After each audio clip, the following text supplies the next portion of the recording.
สวัสดีครับพบกับช่องฟุกฟิกกระดิกช้อนนะครับผมวันนี้นะครับเราจะมากินส้มตำนะครับส้มตำไทยกับหอยแครงดองแล้วก็กุ้งดองซอสเกาหลีนะครับแล้วก็พร้อมน้ำจิ้มนี่แซ่บๆเลยเป็นถ้วยเลยเรามากินกันเลยครับแซ่บๆกันเลยครับเราก็แกะกุ้งก่อนเลยไม่ได้แกะหัวนี่มันเลยครับ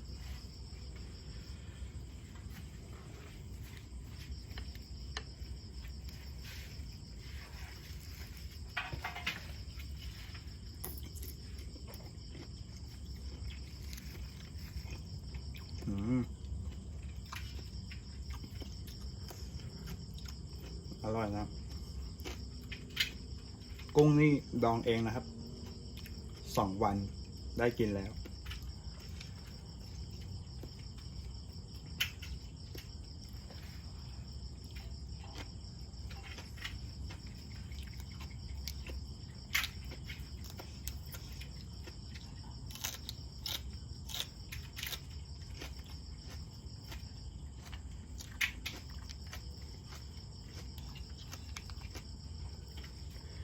ในส้มตำเราก็ตำกันเองเลยครับ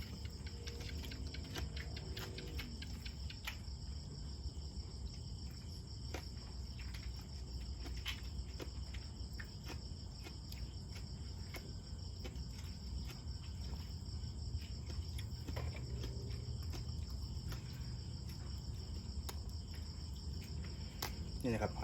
อยแครงดองหวานนะครับนี่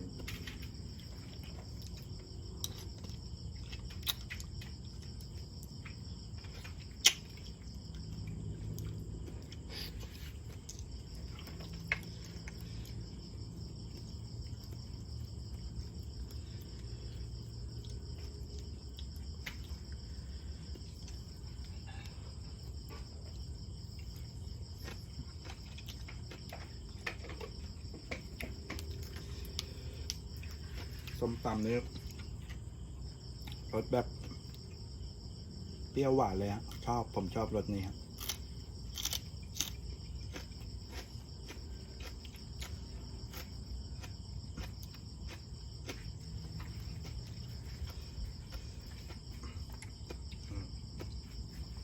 ดองแบบตัวเข้มๆเลยฮะเข้าเนื้อมากครับ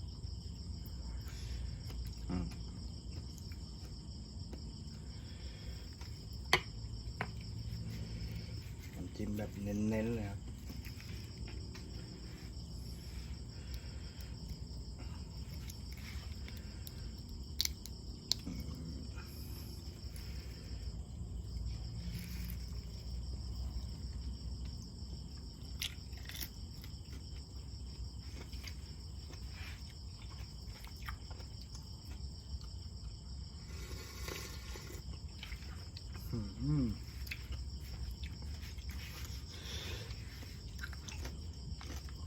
สะใจ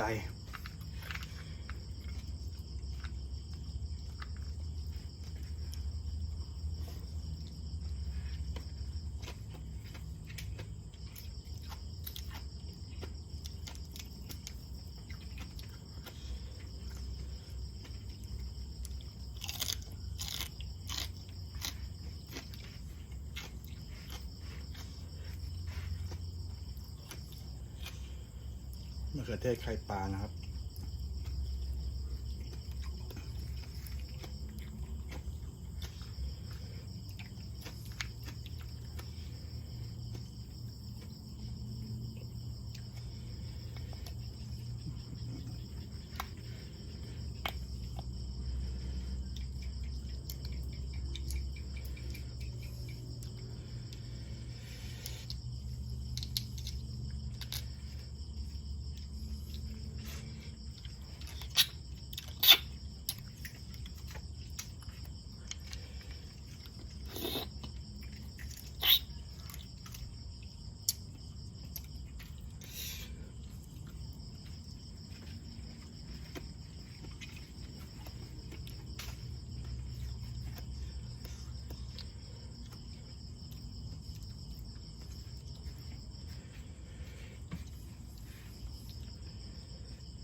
อนุญาตใช้มือนะครับ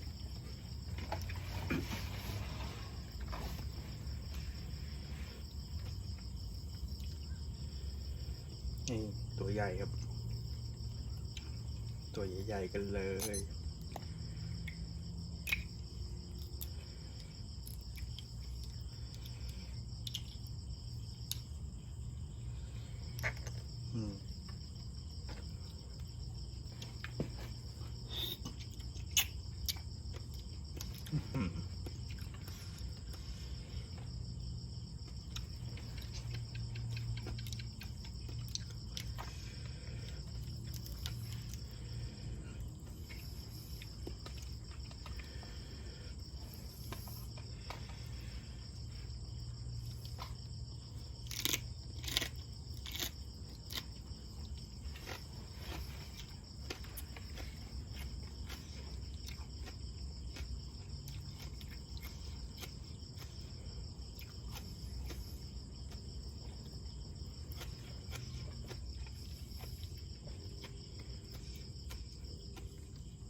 มาจัดกันอีกตัวนะครับ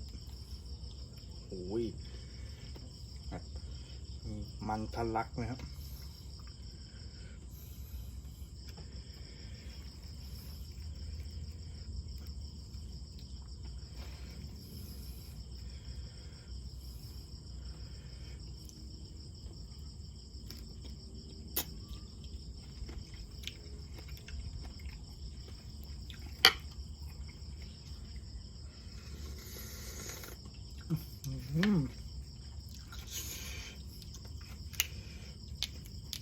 บอกเลยคำเดียวว่าสะใจครับ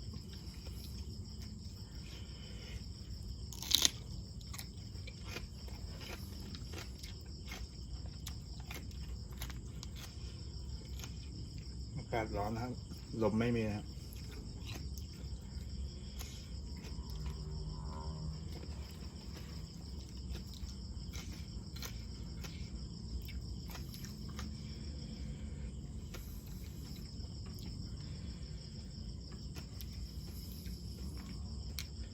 ขออย่าเช็ดเหงื่อนะครับ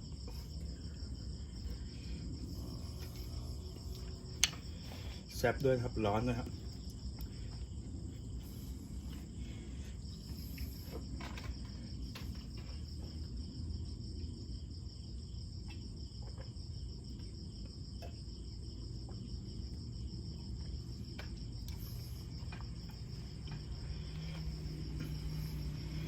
กุ้งดองครับกินอะไรกินคู่กับอะไรก็อร่อยนะครับกุ้งดอง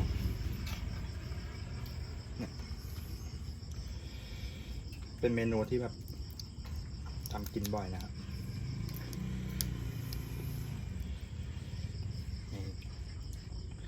เดี๋ยวเราจะลองกินแบบไม่จิ้มนะครับ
แซ่บนะครับ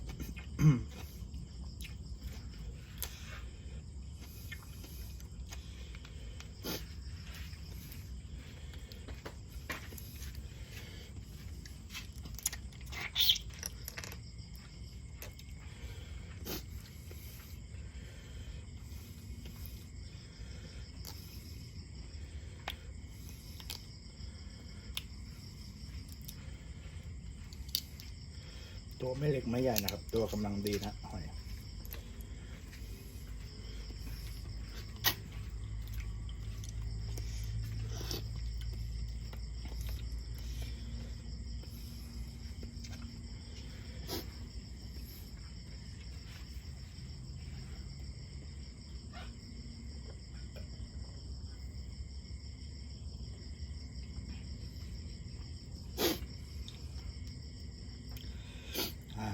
วันนี้นะครับเราก็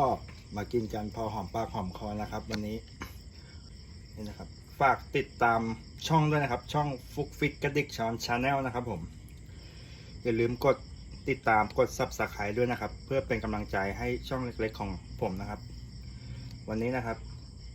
ผมต้องขอตัวลาไปก่อนนะครับสวัสดีครับ